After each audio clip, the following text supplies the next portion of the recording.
Hebreus 10, 25 está mandando a gente frequentar uma instituição? Tá? Porque lá está escrito, não deixeis as vossas congregações como é costume de alguns. Daí se você perguntar para os líderes, a maioria vai dizer, olha, tá vendo, a Bíblia está mandando você frequentar a igreja, tá? E eles dizem e chamam de igreja aquelas 4 paredes com uma placa na frente. Mas o texto está mandando mesmo a gente frequentar uma instituição? Não. E para a gente chegar a essa resposta, basta a gente estudar o contexto da época. Tá? Na época em que esse texto foi escrito, não havia mídia, não havia Bíblia impressa, não havia outra forma de você ter contato com explicações do Evangelho, a não ser reuniões em que um irmão mais experiente fornecia informações a respeito de Jesus. Então, eles se reuniam em torno do aprendizado cristão, genuíno, sincero. Tá?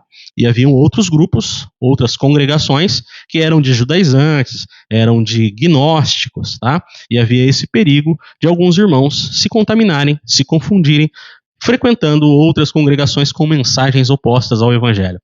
Então, não se aplica a todas as épocas, porque na atualidade é possível seguir Jesus sem frequentar uma instituição. Isso através da aplicação dos seus ensinos no nosso próximo, tá? Então, quando a gente ama, quando a gente se preocupa, quando a gente promove a paz, tem uma infinidade de coisas que a gente pode fazer para promover a fé cristã sem frequentar uma instituição. Agora, frequentar uma reunião cristã é excelente quando é saudável. Eu gosto de me reunir e me reúno, tá?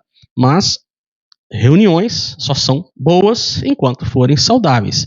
Se entrou malandragem, se entrou maracutaia, se entrou politicagem, se entrou misticismo, já deixa de ser saudável. Então, nesse caso, é melhor ficar em casa do que frequentar alguns lugares por aí. Eu fui pastor do movimento pentecostal e uma coisa que sempre me intrigou foi o fato de alguns pregadores, quando começavam a ter alguma popularidade, aumentava o valor do cachê, né? Se achavam estrelas, artistas. E isso acontece até hoje. Então, o cara, de repente, tem uma boa oratória, você não revela alguém, né? Ah, aqui tem uma pessoa que teve uma falência, passou por uma falência esse ano. E aí bate com o que a pessoa passou, porque isso é uma loteria, né? Então, muita gente passou por falência, né? Ou o cara não tem escrúpulo e é capaz de investigar nas redes sociais das pessoas. Isso acontece muito também, né? Para depois ir lá e falar que é profecia, que é revelação. E aí, no começo, ele ia em qualquer igreja pregar, mas quando ele tem alguma popularidade, ele começa a cobrar e não é barato, não, né? Quanto mais popular o camarada fica, mais alto é o cachê. Hoje tem pregador aí, caiu na pandemia, mas tinha pregador que cobrava 10 mil reais, 15 mil reais para pregar nas igrejas. Isso acontece também com cantor, com cantora, né? Quando está começando ali, vai, né, na igreja do amigo, da amiga, tá? E é um prazer. Depois que tem alguma fama, aí começa a cobrar, né? Começa a cobrar caro, se achar popstar, estrela. Isso sempre me intrigou, eu nunca fiz isso e sempre achei muito errado, mas ainda hoje acontece e o povo paga, meu irmão. O povo paga e paga caro para ver esse povo. Olha como conseguiram minar até a liberdade de muita gente dentro do sistema religioso. Tá? Então tem muita gente hoje falando do evangelho, né? Eu me coloco como um deles, mas não sou o único. Bastante gente, ainda bem, né? Tem se despertado e tem falado. Aí tem sempre aqueles que estão lá no sistema religioso que se interessam por esse assunto, tá? Mas a prova é que alguns têm medo de curtir, têm medo de comentar, têm medo de compartilhar e dizer que concorda. Porque o pastor pode ver, a pastora pode ver, né? E pode dar ruim. Ah, mas aí o que vai acontecer, né? As pessoas vão começar a me olhar de canto de olho, vai começar de repente me desprezar. Então, o sistema religioso é uma das coisas mais cruéis que existem no mundo, tá? Ele é cheio de manipulação, ele é cheio de manobra, ele é cheio de invencionice, ele é cheio de mentiras. Filipenses 4,13 não é o que ensinam nas igrejas. Posso todas as coisas naquele que me fortalece. Aí a pessoa compra, né, e coloca no carro esse versículo, na porta da sua casa. Por quê? Porque eles aprendem que o posso todas as coisas é você ficar rico. É isso que a teologia da prosperidade ensina. Se você é de Deus, você tem que ser rico. Eles não levam em conta fatores econômicos, eles não levam em conta motivações externas, motivações internas. Mas eles não leem o texto, porque o texto não quer dizer isso. No versículo 13, está escrito, posso todas as coisas, mas é o 12 que explica isso. Eu sei estar humilhado e também estar honrado. De tudo e em todas as circunstâncias já tenho a experiência, tanto de fartura como de fome, assim de abundância como de escassez. Quem disse isso foi Paulo.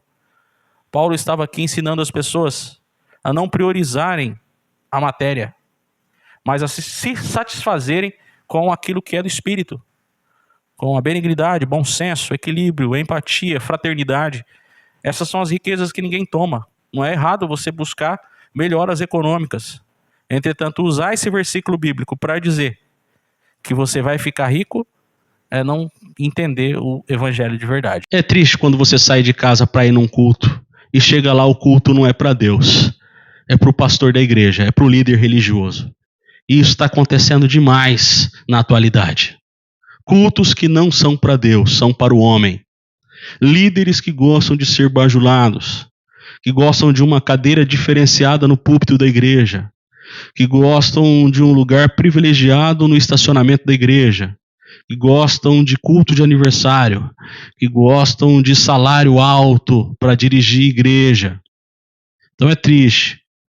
Às vezes a pessoa sai de casa buscando algo melhor para a sua espiritualidade, vai num culto desse, percebe essa situação toda, sai mais triste do que quando entrou. Está cheio disso, tá? Homens que gostam de honrarias, de bajulação. E ai de você, se ao perceber isso, questionar. Ô pastor, esse culto aí, o senhor recebeu muita honra. Não seria melhor dar essa honra ou esse espaço que o senhor recebeu hoje no culto para Deus? Ele vai ficar bravo com você. Ele não vai gostar. Então, em muitos ambientes hoje, Deus não está sendo glorificado. Quem está sendo glorificado é o cidadão. E às vezes tem até a foto dele no púlpito da igreja, na placa da igreja. Né? Chega a esse extremo. Às vezes, igrejas, né, que têm filiais, o cara é o pastorzão presidente, é o sênior. Quando ele vai visitar as filiais, os pastores das filiais já estão avisados. A hora que o cara chegar aí, honra ele. Tá? Passa o culto na mão dele. Tá? Então, vocês não têm autonomia. A autonomia tem que ser passada pro presidentão, pro chefe. É horrível, mas é verdade.